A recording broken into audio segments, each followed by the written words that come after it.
Assalamualaikum warahmatullahi wabarakatuh. Alhamdulillahirabbil alamin wassalatu wassalamu ala asyrofil anbiya'i wal mursalin wa ala alihi washabihi ajma'in amma ba'd.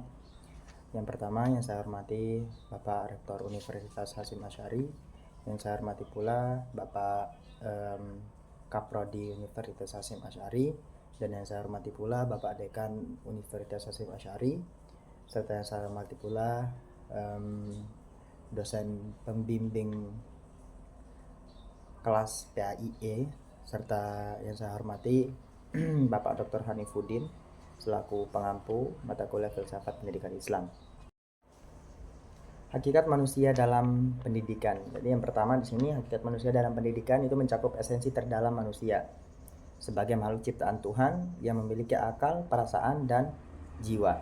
Pendidikan tidak hanya berperan dalam mengembangkan kemampuan intelektual, tetapi juga aspek moral, spiritual, dan emosional manusia.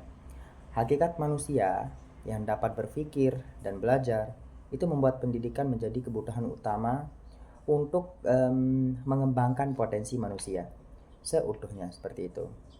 Kemudian di sini yang pertama manusia sebagai Manusia sebagai makhluk yang berakal. Sini bisa kita lihat sini. Pendidikan itu memungkinkan manusia menggunakan akalnya untuk memahami dunia dan mengembangkan ilmu pengetahuan. Ya. Dan juga di sini terus ada manusia itu juga sebagai makhluk yang berperasaan. Jadi pendidikan juga membantu manusia memahami dan mengelola perasaan, membentuk empati dan nilai moral. Manusia itu sebagai makhluk berjiwa pendidikan. Oke. Pendidikan spiritual penting dalam membentuk jiwa yang baik dan hubungan manusia dengan Tuhan. Kemudian lanjut setelah itu di sini ada manusia itu sebagai makhluk individu dan sosial. Bisa kita lihat di sini ya. Di bagian sini bisa kita lihat. Jadi manusia tidak dapat hidup sendirian. Ia adalah makhluk sosial yang membutuhkan interaksi dengan orang lain.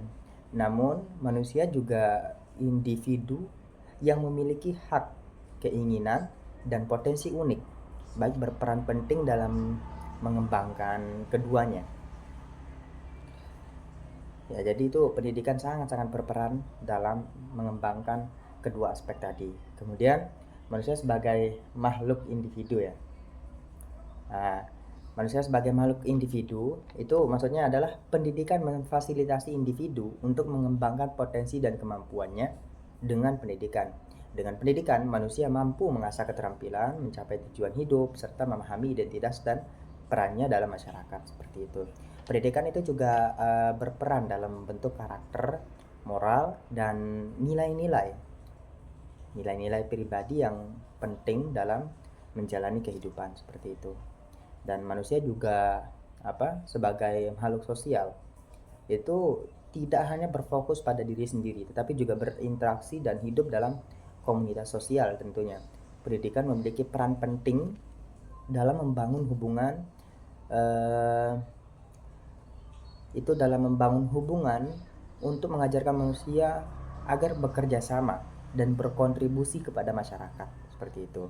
Pendidikan juga membantu manusia memahami peran dan tanggung jawabnya dalam komunitas serta membangun toleransi dan empati. Begitu. Kemudian kita lanjutkan dalam kaitannya serta dari sini dalam kaitannya dengan pendidikan.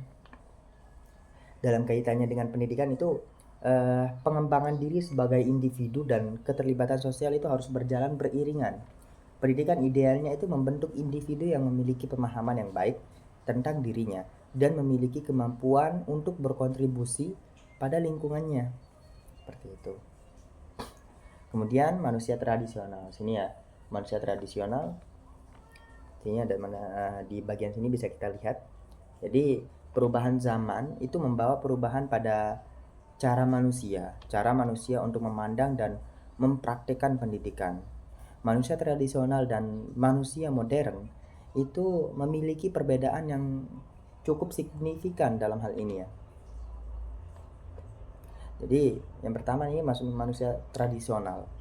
Manusia tradisional itu cenderung bergantung pada pendidikan yang diwariskan turun menurun.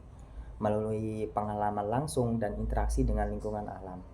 Serta sosial, pendidikan bersifat informal dan lebih terkait dengan kehidupan sehari-hari.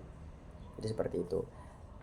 Pendidikan agama, moral, dan keterampilan hidup itulah yang menjadi fokus utama pada masyarakat tradisional. Kemudian manusia modern. Jadi kita lihat sini manusia modern. Itu manusia modern berkembang dengan adanya institusi ya, institusi pendidikan formal dan teknologi. Pendidikan menjadi lebih terstruktur dan berorientasi pada ilmu pengetahuan, teknologi, dan keterampilan profesional. Dan juga manusia modern itu cenderung memandang pendidikan sebagai jalan untuk mencapai kesuksesan karir dan peningkatan taraf hidup. Namun, pendidikan modern juga menghadapi tantangan seperti kritis moral dan spiritual, ya akibat penekanan yang berlebihan pada aspek material dan intelektual. Seperti itu. Kemudian pendidikan juga seharusnya mampu menjembatani perbedaan ini ya, menggabungkan nilai-nilai positif dari kedua zaman untuk membentuk manusia. Untuk membentuk manusia yang seperti apa? Untuk membentuk manusia yang utuh, yang memahami nilai-nilai tradisional sambil tetap adaptif dalam dalam perkembangan modern. Kemudian di sini saya akan simpulkan ke semua penjelasan tadi, yakni kesimpulannya ialah pendidikan itu adalah sarana utama dalam mengembangkan hakikat manusia, baik individu maupun makhluk sosial, serta dalam adaptasi terhadap perubahan zaman. Dan juga dengan memahami hakikat manusia dalam berbagai dimensi ini, dengan kita memahami tersebut, pendidikan dapat disusun untuk menghasilkan manusia yang seimbang, yang memiliki pemahaman diri, keterampilan sosial, kemampuan untuk beradaptasi di dunia yang terus berkembang. Baik, untuk menutup materi pada pagi hari ini, saya akan menutupnya dengan satu pantunnya. Jadi pantunnya ialah, burung pipit terbang ke hutan, hinggap sebentar di dahan jati, belajar tekun siang dan malam untuk bekal kita nanti. Sekian dari saya. Wassalamualaikum warahmatullahi wabarakatuh.